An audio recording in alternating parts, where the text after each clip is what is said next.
think pirates were just drunk criminals with swords, but they were actually masters of something far more impressive than sword fighting. When hurricanes hit, they had a survival technique so counterintuitive that it sounds like suicide. Yet it saved thousands of lives. Long before weather apps and satellite images, pirates had to become masters of reading nature's warning signs. Their lives depended on spotting hurricanes before those massive storms could catch them in open water. The smartest pirates kept their eyes glued to the sky. Clouds weren't just white puffs to them, they were like a natural telegraph system. When fluffy morning clouds suddenly turned dark and started moving in weird directions, experienced sailors knew trouble was brewing. Wind shifts told an even bigger story, a gentle breeze that suddenly picked up speed or changed direction completely.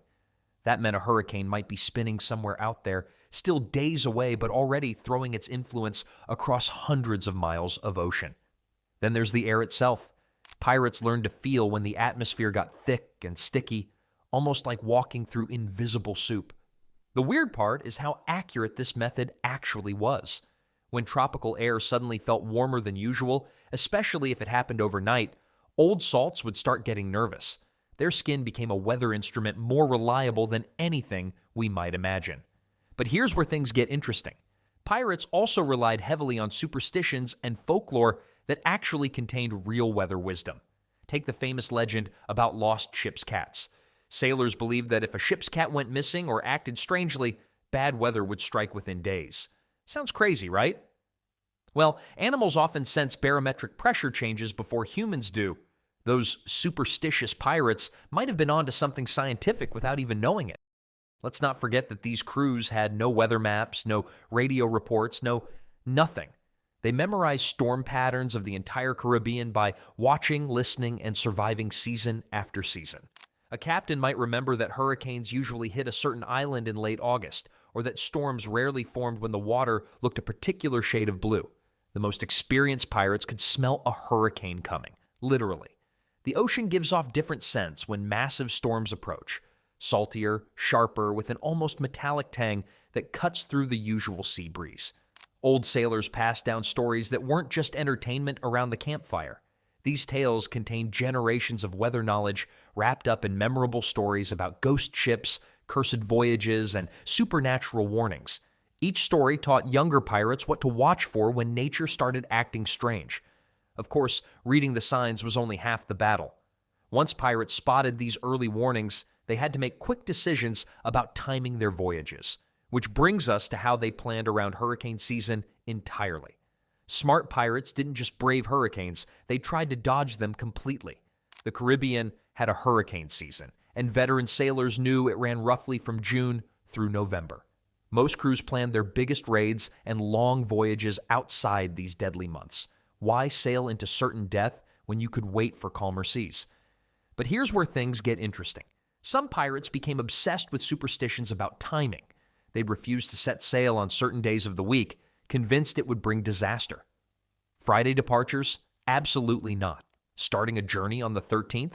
You'd have a mutiny on your hands before leaving port. These weren't just random fears. Losing a ship meant losing everything, including your life. The really clever pirates watched for seasonal warning signs that modern sailors barely notice. Trade winds normally blew steady and predictable across the Caribbean. When those patterns started shifting or strengthening dramatically, experienced captains knew trouble was brewing. A sudden change in wind direction could signal that hurricane season was about to get nasty.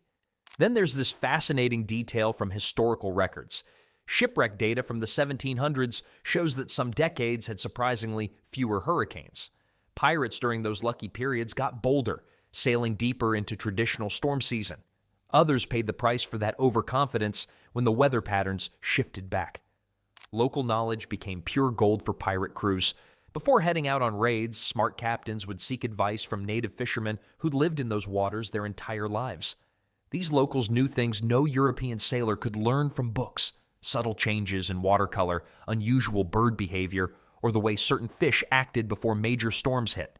Native fishermen could predict hurricane timing with scary accuracy, sometimes spotting danger weeks before it arrived.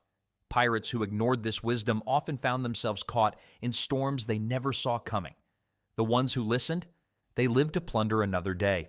And the weird part is how this local knowledge got passed around. Pirates would share information at taverns and trading posts, creating an informal weather network across the Caribbean. A crew that survived a close call with a hurricane would spread word about what signs they'd missed or spotted too late. Weather timing wasn't just about survival, it affected everything pirates did. Raids had to be planned around storm seasons. Treasure had to be buried or moved before hurricane months hit. Even basic supply runs became dangerous gambles during peak storm season. Of course, perfect timing meant nothing if pirates couldn't prepare their ships properly when storms did catch them. That preparation started with securing everything that could become a deadly projectile. When a hurricane started brewing, pirates had about as much time as it takes to cook dinner before things got really ugly. The first job, making sure nothing heavy could turn into a flying weapon of mass destruction. Those massive iron cannons weren't just sitting pretty on deck. They were basically 1,000-pound bowling balls waiting to smash everything in sight. Pirates used thick ropes and chains to lash them down tight against the ship's sides. One loose cannon could punch a hole right through the hull or crush 3 guys at once. The phrase loose cannon didn't come from nowhere, but cannons were just the beginning of their problems. Every sword, musket, and pistol had to disappear below deck immediately. During rough seas, a simple cutlass could become a deadly projectile bouncing around like it was in a blender. Pirates learned this lesson the hard way. Getting knocked unconscious by your own weapon while fighting a hurricane was embarrassing and potentially fatal. Then there's the matter of balance. Ships needed their weight distributed properly, or they'd flip like a pancake. Heavy barrels of gunpowder, spare anchors, and tool chests all got moved to the lowest part of the ship. This kept the center of gravity down where it belonged, instead of making the vessel top-heavy and wobbly. Fire represented another nightmare scenario entirely. One spark during a storm could turn their wooden ship into a floating bonfire. Every lantern got snuffed out, every pipe went cold, and even the galley fires were extinguished. Pirates would rather sit in complete darkness than risk burning alive while being tossed around by hurricane winds. The weirdest part? Everything else had to vanish too. Tables, chairs, cooking pots, even hammocks, all of it got secured or stored away. Furniture sounds harmless until it's flying across the deck at 30 miles per hour during a storm. Getting smacked by a wooden chair while waves crashed over the bow wasn't exactly dignified. Smart pirates worked fast and methodical. They'd assign specific crew members to handle different sections of the ship, racing against time as the wind picked up and the first raindrops started falling. The whole process took maybe an hour if everyone knew their job. Once the deck was cleared and secured, pirates could focus on the next critical challenge. But even with all their heavy gear locked down tight, they still faced the tricky business of keeping their ship moving in the right direction when hurricane winds wanted to shred every piece of fabric they owned. When hurricane winds started howling, pirates had to make split-second decisions about their sails. Leave too much canvas up?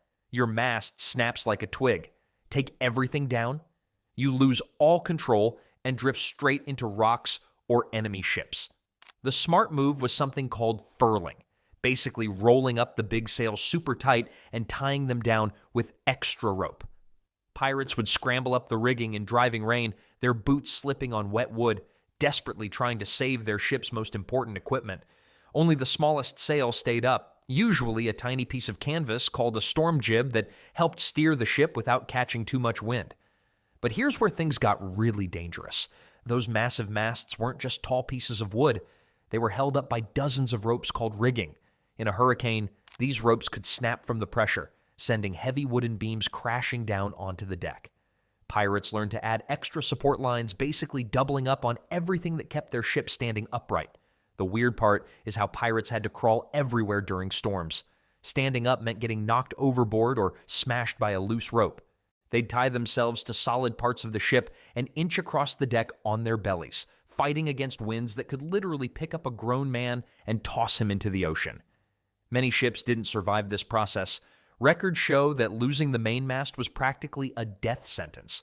Without it, pirates couldn't control where their ship went. They'd drift helplessly until they either found land or got swallowed by the waves. Some crews tried to rig temporary masts from spare wood, but that rarely worked in hurricane conditions. Then, there's the timing problem. Hurricanes don't wait for you to finish your sail work. Pirates might spend hours getting everything secured, only to have the storm change direction or get worse. Crew members regularly got swept overboard during these frantic preparation moments, and there was no time to rescue them. The most experienced pirates could read wind patterns and knew exactly when to start furling sails. Wait too long, and the canvas would rip to shreds before you could save it.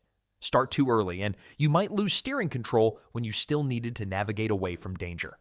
Even after securing everything topside, pirates faced their next life-or-death challenge below deck, where different survival rules applied entirely. With the sails furled and the rigging secured, pirates knew their next battle was against water itself. Not just the waves crashing over the deck, but the sneaky leaks that could sink a ship from the inside out. The phrase, "batten down the hatches," didn't come from nowhere. Pirates literally grabbed wooden strips called battens and used them to press canvas covers tight over every opening that led below deck. Think of it like sealing a giant Tupperware container, except your life depended on getting it right the first time. One loose corner and seawater would pour into the cargo hold like a waterfall. But here's where things get interesting. Pirates didn't just cover the obvious spots. They sealed air grates that normally kept the lower decks from getting stuffy. Fresh air was nice, but drowning wasn't. Every small opening became a potential disaster waiting to happen when waves started breaking over the ship. The real heroes during this process were the old shirts, torn pants, and random rags that pirates stuffed into cracks between wooden planks. These ships weren't built like modern boats with perfect seals. Wood expanded and contracted with temperature changes, creating gaps that seemed harmless on calm days but turned deadly during hurricanes. Pirates learned to think like water, finding every possible path it might take to get inside their floating home. Then there's the teamwork aspect that most people don't realize. While some crew members hammered battens into place, others worked below deck moving cargo away from areas most likely to flood first. They knew their ship's weak spots from experience. Maybe the starboard side always leaked near the front, or the port side had loose planking that groaned during storms. Speed mattered more than perfection. Pirates had maybe 30 minutes between spotting serious storm clouds and getting hit by the worst winds. No time for double-checking every seal or testing every cover. They relied on muscle memory and trusted that their shipmates were doing their jobs correctly. The weird part is that even when pirates did everything right, water still found ways inside. Ships weren't submarines, after all. The goal wasn't to stay completely dry, but to control where the water went and how fast it could be pumped back out. A little flooding they could handle. Total flooding meant game over. Of course, all this sealing and covering created its own problems. With hatches battened down tight and air grates closed, the spaces below deck became dark, stuffy, and cramped. But that's exactly where pirates would spend the next several hours riding out the storm. When the storm hit full force, pirates knew their best chance meant getting below deck fast. The upper levels turned into death traps where flying debris could knock a man unconscious or worse. Down in the belly of the ship, crews grabbed onto anything solid they could find. Support beams, cargo posts, even each other. But here's the thing about hurricane survival that most people don't realize. It wasn't just about holding on tight. Smart pirates positioned themselves in the lowest part of the ship where the motion felt less violent. Physics worked in their favor down there. The higher up you went, the more the ship swayed back and forth like a pendulum gone mad.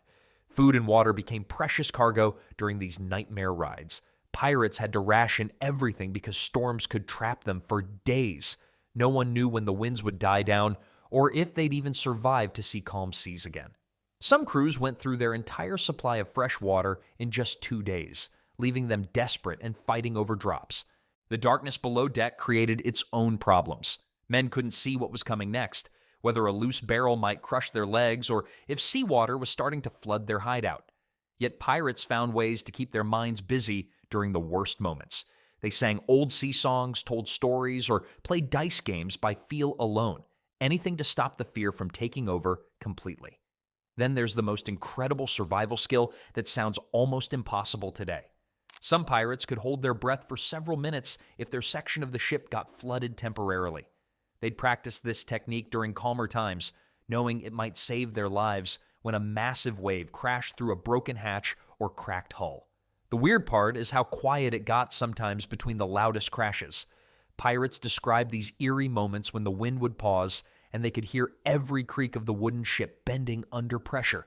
Those were often the most terrifying seconds because they never knew if the next wave would be the one that finally broke their vessel apart. Crews learned to work as teams even in pitch-black conditions. When someone shouted about water coming in, others would crawl through the darkness to help plug holes with whatever they could find.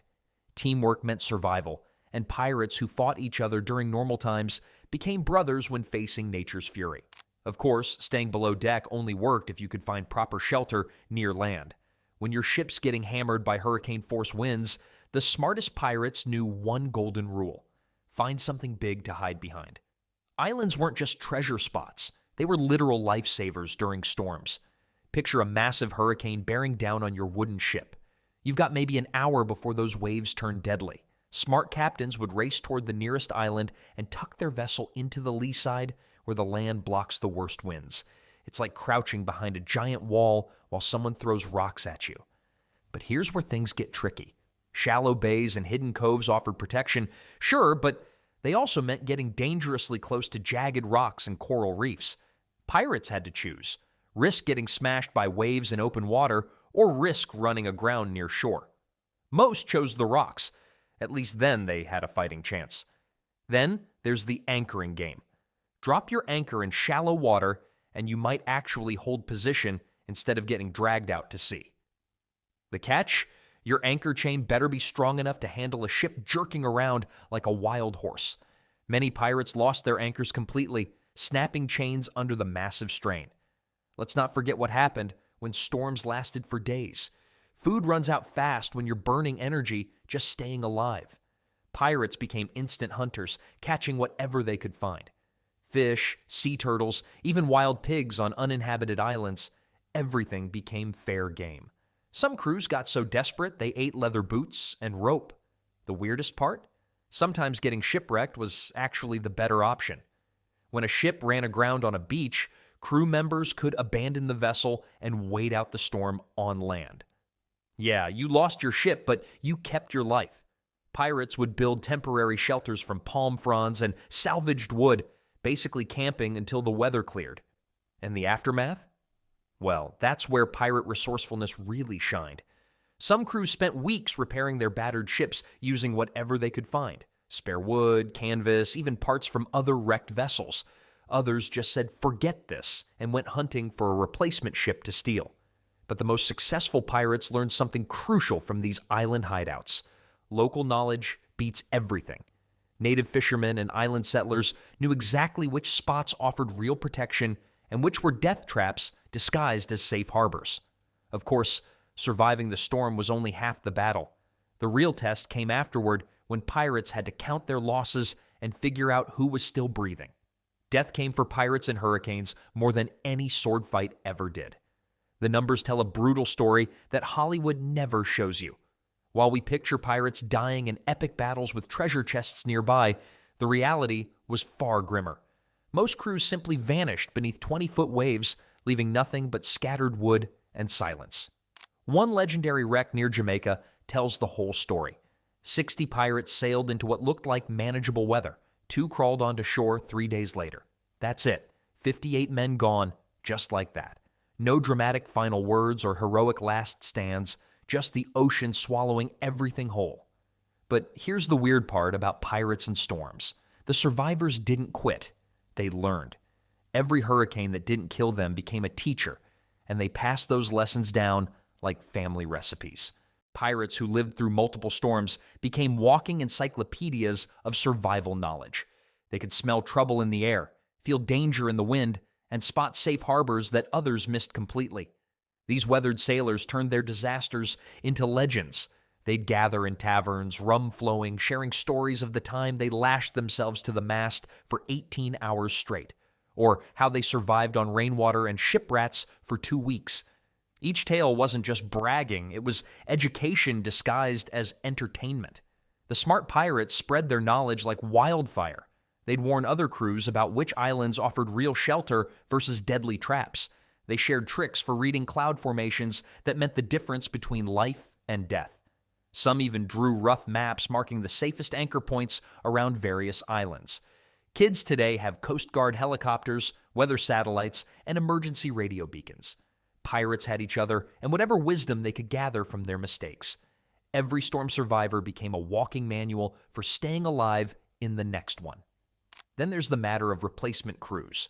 Pirates who lost half their men in hurricanes couldn't just post job listings. They had to rebuild from scratch, training new sailors who'd probably never seen a real storm. The experienced survivors became incredibly valuable, living libraries of hurricane survival that other pirate crews would literally fight over. The cycle never stopped. Storms came, pirates died, survivors learned, knowledge spread, and new crews formed. Each generation got slightly better at reading the signs and preparing for nature's fury. The ocean kept its deadly rhythm, but pirates learned to dance with disaster instead of simply dying in it.